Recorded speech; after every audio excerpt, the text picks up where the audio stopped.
जब पिता ने बेटे से पूछा, यह क्या है? एक 80 वर्षीय व्यक्ति अपने 45 वर्षीय उच्च शिक्षित बेटे के साथ अपने सोफे में बैठा हुआ था। अचानक उसकी खिड़की पर एक कौवा बैठ गया। पिता ने अपने बेटे से पूछा, यह क्या है? बेटे ने जवाब दिया, यह एक कौवा है। कुछ मिनटों के बाद पिता ने अपने बेटे से दूसरी बार पूछा, यह क्या है? बेटे ने कहा, पिता जी, मैंने अभी आपको कहा ना, यह एक कौवा है। थोड़ी देर बाद बूढ़े पिता ने फिर से अपने बेटे से तीसरी बार पूछा, यह क्या है? इस समय बेटे के स्वर में कुछ जलन महसूस हुई। तब उसने अपने पिता से झुलझुलाते हुए बोला, यह एक कौवा है। कौवा। थोड़ी देर बाद पिता ने फिर से अपने बेटे से चौथी बार पूछा, यह क्या है? इस बार बेटा अपने पिता पर चिल्लाया, आप मुझसे बार बार एक ही सवाल क्यों पूछते रहते हैं? हालांकि मैंने आपको कई बार बता चुका हूँ कि यह एक कौवा है। क्या आप इसे समझ नहीं पा रहे हैं? थोड़ी देर बाद पिता अपने कमरे में गए और एक पुरानी डायरी लेकर वापस आए, जिसे उन्होंने अपने बेटे के जन्म के बाद से बनाए रखा था। एक पेज खोलने पर उन्होंने अपने बेटे को उस पेज को पढ़ने के लिए कहा। जब बेटे ने इसे पढ़ा तो निम्नलिखित शब्द डायरी में लिखे गए थे, आज मेरा बेटा 3 साल का सोफे पर मेरे साथ बैठा हुआ था, जब खिड़की पर एक कौवा बैठा था।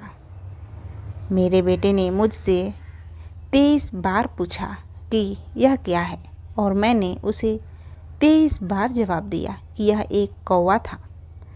मैंने उसे हर बार प्यार से गले लगाया और उसने मुझसे 23 बार यही सवाल पूछा। मुझे इस बात से बिल्कुल भी चिढ़ नहीं हुई क्योंकि मैंने अपने मासूम बच्चे के लिए प्यार महसूस किया था, जबकि छोटे बच्चे ने उससे 23 बार यही पूछा कि यह क्या है। पिता को 23 बार पूरे सवाल का जवाब देने में कोई जलन महसूस नहीं हुई, और आज जब पिता ने अपने बेटे से सिर्फ 4 बार यही सवाल पूछा तो बेटे को चिढ़ और गुस्सा महसूस हुआ। इसे पढ़कर उस बेटे को अपने किए गए व्यवहार का पता चल गया, जिसके चलते अब वह मन ही मन बहुत शर्मिंदा हो रहा था। शायद उसे अब अपने किए गए बूढ़े पिता के प्रति व्यवहार का पता चल गया था।